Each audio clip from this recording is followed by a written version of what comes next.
home setting Mercedes. So, see, I think I'm on day 7 of this sickness. And I have my mask, but Bob says we're outside, so he doesn't care if I don't wear it. I'm feeling a little bit better. Low energy though. Still, you can probably hear that I sound nasally, but I'm gonna let Bob put the brake booster in today because I don't feel like crawling under the dashboard. And so let's see how much we can do of this car today without him cursing. It's always fun to edit the videos. But anyway, I would have him explain what he's doing, but he doesn't like to explain anything. So yeah. I'm gonna put my hood up right in here. I can do it. I can do it. I can do it. Oh.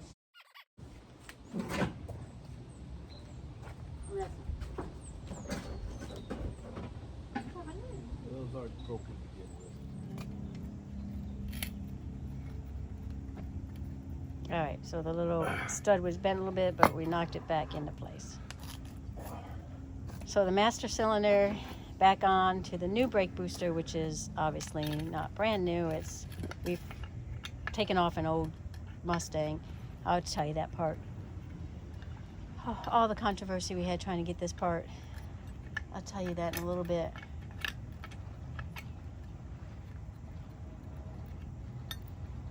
Coco's always out here guarding for us, making sure nobody comes up to attack us.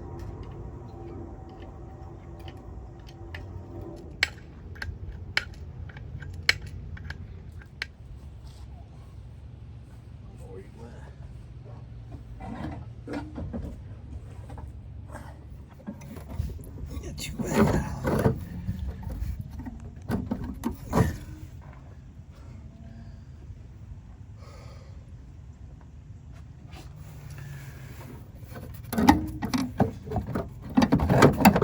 There it goes. All right. Now.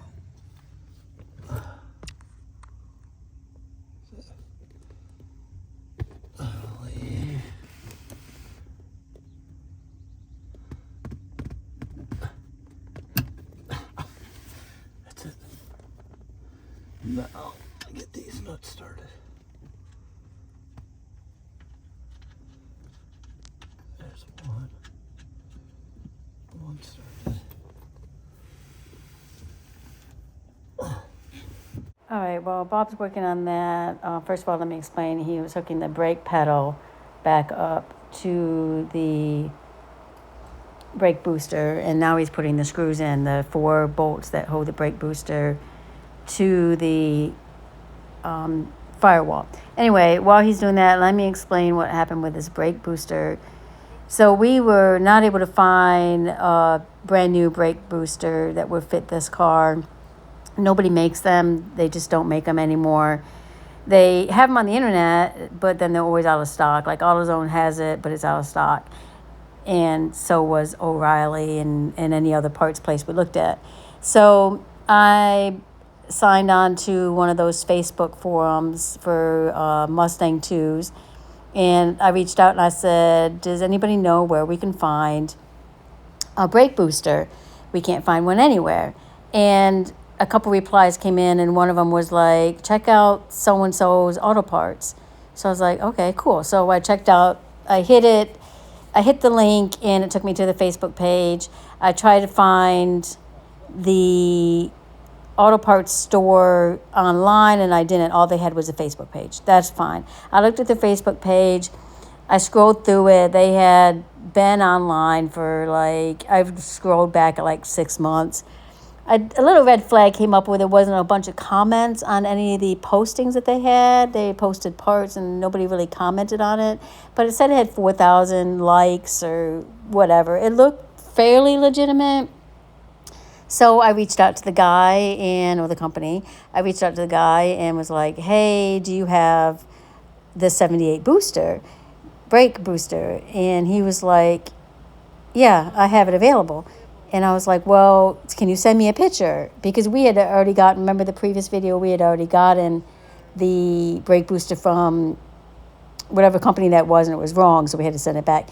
He's like, what's your part number? So I was like, okay. I gave him the part number. Red flag, number 2. I was like, okay. And he's like, yeah, I have that available. So I was like, okay. He's like, $110 with shipping. How does that sound? Does that sound cool? Third red flag, he used the word cool. But okay, I just figured he was a small owner, like a small business owner. And I said, yeah, that'd be fine. And he said, I take PayPal. Here's my PayPal address. Please use friends and family. What's that, 4 red flags? And I'm like, okay. But I'm thinking, I'll use friends and family. That's fine. Because, he's probably a small business guy and he doesn't want to be taxed on this particular item or what have you. So I was like, cool. So I tried to PayPal it, and it said, this PayPal account is no longer able to receive money. Okay, red flag number 5. So I sent him back a message and I said, there's something wrong with your PayPal account. And he's like, what do you mean? And I sent him the screenshot. He's like, hold on, let me give you another one. I was like, okay. So he gives me another one, and then he reiterates friends and family. Like, he reiterated that twice, and that's red flag number 6. But no, we are desperate for this brake booster. So I'm like, okay, fine. And he's like, let me know when you have it sent. And I said, okay, it's sent. And then he's like, let me make sure I received it. So then he was like, okay, I got it. And I don't know, he probably said we'll send the part or whatever. So then, like, within maybe 15 minutes later, he sends me this screenshot of what he claims was a text message from FedEx, which had the tracking number crossed off, and it said, we cannot find this address in the system. Please be aware that it's going to be $50 more to provide your tracking number. And so he's like, please provide $50 more.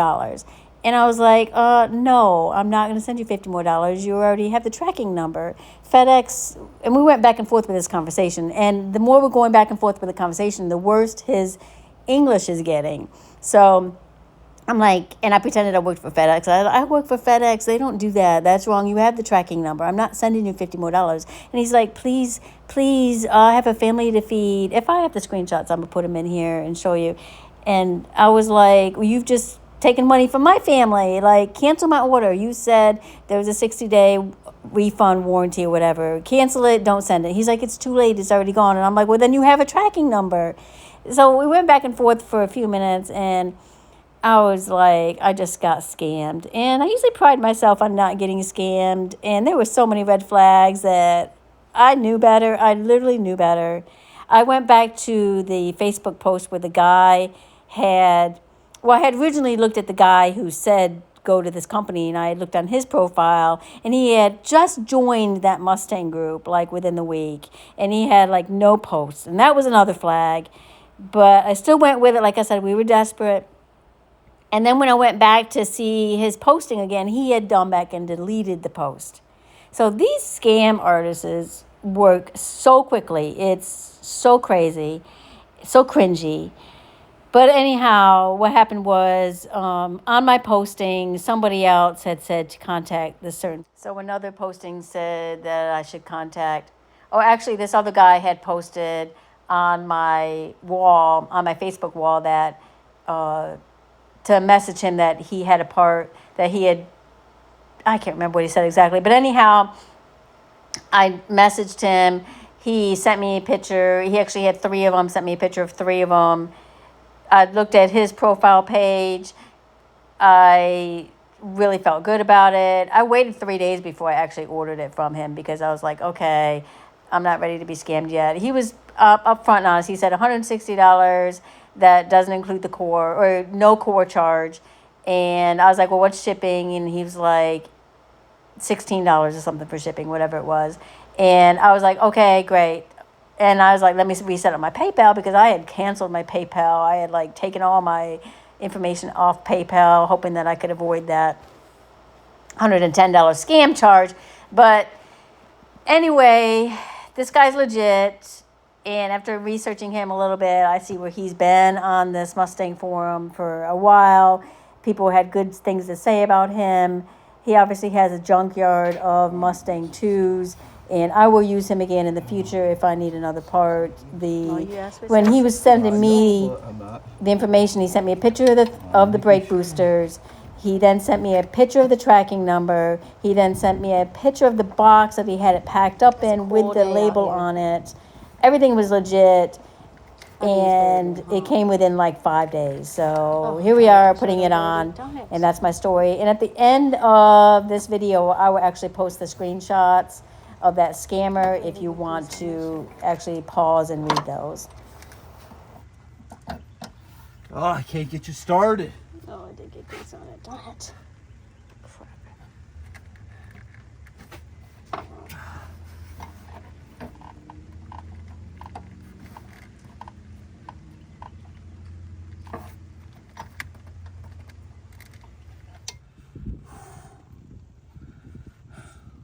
All right, so the trick is, There ain't no trick. It's praying. but not to tighten the brake booster up before you hook all the stuff back to. Lines in loosely. Yeah, you should have loosened the line, got them started before you tighten the brake booster up on the master cylinder, because now he's having trouble getting the lines back into the master cylinder. But with a little bit of patience, and I'm very proud of you. You've not been swearing that much. Because my back hurts too much.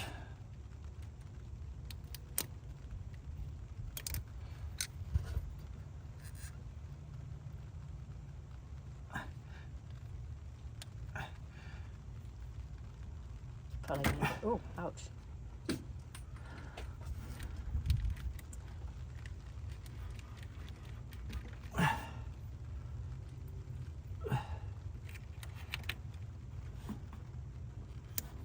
We're going to have to get a thing for this, because this hood fell earlier. Need to get, so now I'm concerned. Need to get that little plastic piece too.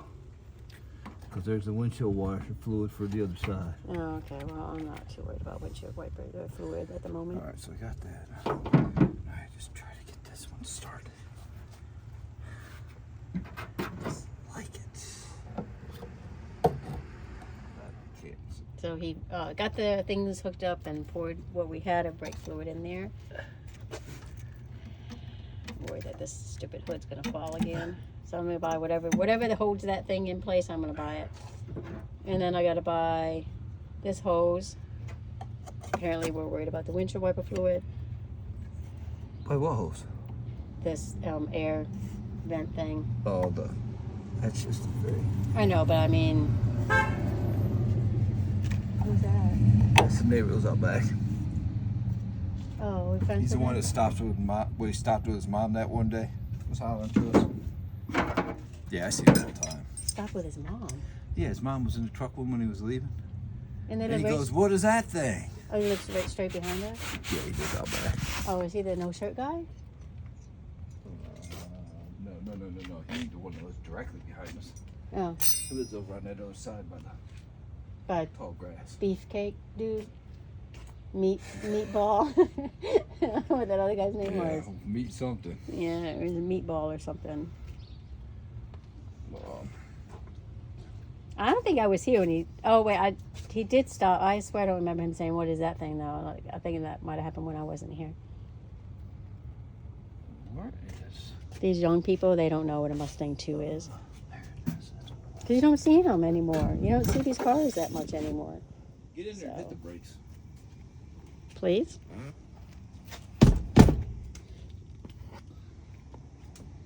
Oh.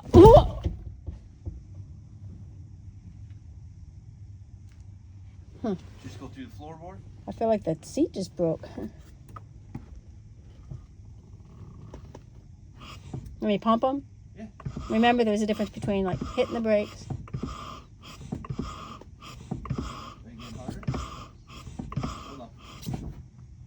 All right, so Bob lifted the car up just a little bit so he could bleed the brakes, and the pedal was still going to the floor. he spun the tire and had me hit the brake, and the tire stopped spinning. So the brake was working, the pedal was just going to the floor.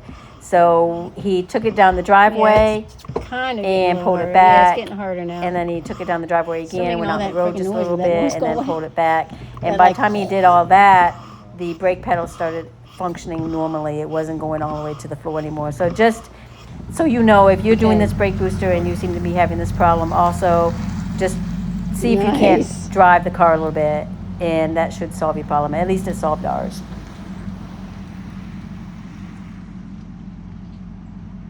Not sure if he meant to go all the way on the road like that.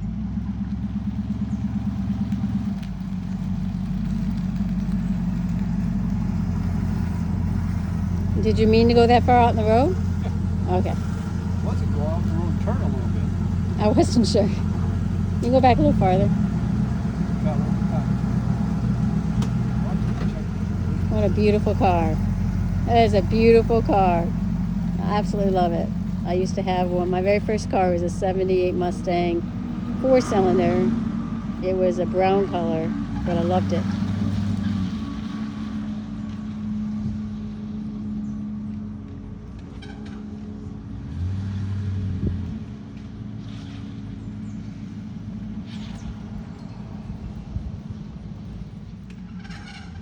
All right. Don't go in the ditch.